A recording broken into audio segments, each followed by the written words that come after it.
Indian polity. आइए Indian polity में दरोगा भर्ती के लिए कुछ MCQ देखते हैं हम। कॉन्स्टिट्यूशन का, संविधान का पहला क्वेश्चन है, यदि व्यक्ति भारत का राष्ट्रपति अधिकतम कितनी बार बन सकता है? तो वो भारत का राष्ट्रपति अधिकतम कोई सीमा नहीं है, इसका संविधान में कोई सीमा नहीं है, कितनी बार भी बन सकता है। भारत में पंचायती राज प्रणाली की पंचवर्षीय योजना शुरू की गई थी। तो भारत में पंचायती राज जो है राजस्थान के नागौर जिले से 1959 से शुरू की गई थी। तो ये है दूसरी पंचवर्षीय योजना में शुरू हो गई, क्योंकि पहली जो है 1991 से 1956 तक थी, उसके बाद दूसरी थी 56 से 5 साल। सुप्रीम कोर्ट और हाई कोर्ट के न्यायाधीशों की सेवानिवृत्ति की आयु क्या है? तो सुप्रीम कोर्ट की 65 वर्ष है। सुप्रीम कोर्ट की 65 वर्ष है। सुप्रीम कोर्ट की 65 वर्ष है और हाई कोर्ट की 62 वर्ष है। तो ऑप्शन नंबर बी हो जाएगा इसका आंसर। केंद्र और राज्यों के बीच विधायी शक्ति का बंटवारा संविधान की किस अनुसूची में है? तो केंद्र और राज्य के बीच विधायी शक्तियों का बंटवारा जो है 8वीं अनुसूची में है, 7वीं अनुसूची में है। 7वीं अनुसूची 8वीं अनुसूची 22 भाषाओं के लिए है और 9वीं अनुसूची पंचायती राज व्यवस्था के लिए है और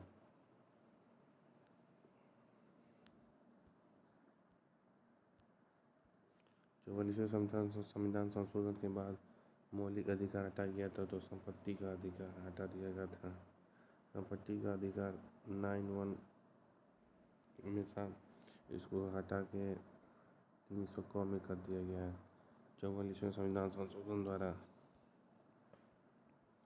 नगर पालिकाओं को संवैधानिक मान्यता देने के अलावा कौन सा संशोधन बताता है कि प्रत्येक राज्य में 2 जिलों योजना समिति की गठन की जा सकती है? तो यह है नगर पालिका के लिए 44वां संस्थान बना और ग्राम पालिका के लिए 73वां बना है। तो ऑप्शन नंबर डी हो जाएगा इसका आंसर।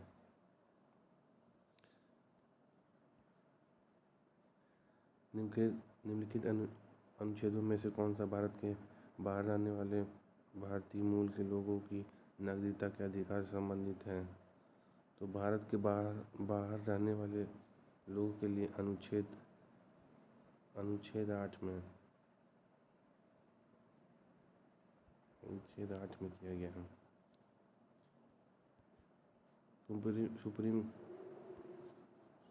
सुप्रीम कोर्ट द्वारा निषेध की रिट निम्नलिखित में किसके खिलाफ जारी किया जाता है? तो ये न्यायिक और न्यायिक अधिकारियों के लिए किया जाता है। ऑप्शन नंबर सी।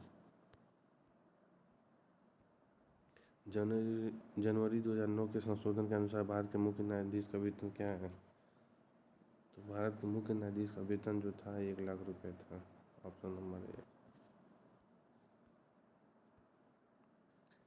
यदि सदन की शक्ति 520 है और 20 सदस्य अनुपस्थित हों, कोई विधेयक के पक्ष में 291 मत है, तो इसका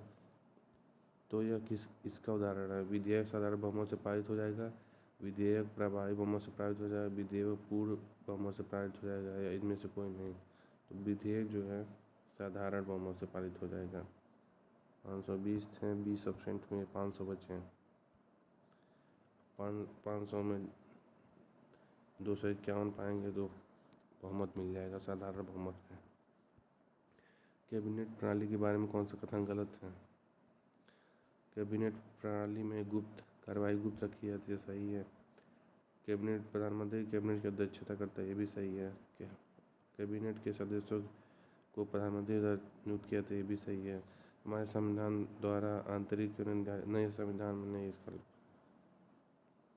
ये ऑप्शन नंबर डी हो जाएगा इसका राइट आंसर। यह बहुत मजबूत केंद्र का निर्माण करता है। यह विशेषता क्या होगी इसकी? तो इसकी विशेषता होगी संघीय विशेषता। Option number A. भारतीय संविधान के उद्देश्य को निम्नलिखित में किसमें शामिल किया गया है? तो भारतीय संविधान के उद्देश्य को प्रस्तावना में शामिल किया गया। Option number A. Meghalaya, Sikkim, Nagaland और असम में कितने राज्यों में शुरू में स्वायत्त राज्य की स्थिति दी गई थी और बाद में पूर्ण राज्य का दर्जा मिल गया था? तो एक तो मेघालय है, दूसरा सिक्किम है, 2 राज्य। ऑप्शन नंबर सी।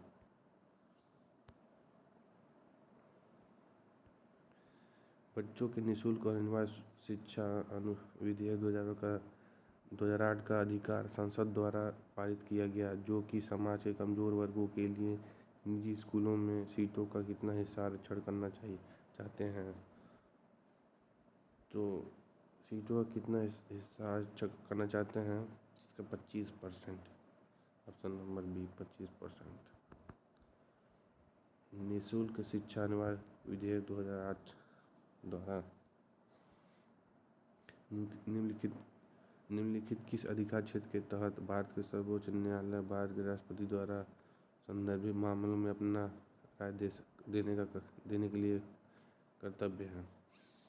तो किस अधिकार क्षेत्र में पूछा है? किस अधिकार क्षेत्र में सर्वोच्च न्यायालय सुप्रीम कोर्ट भारत के राष्ट्रपति द्वारा?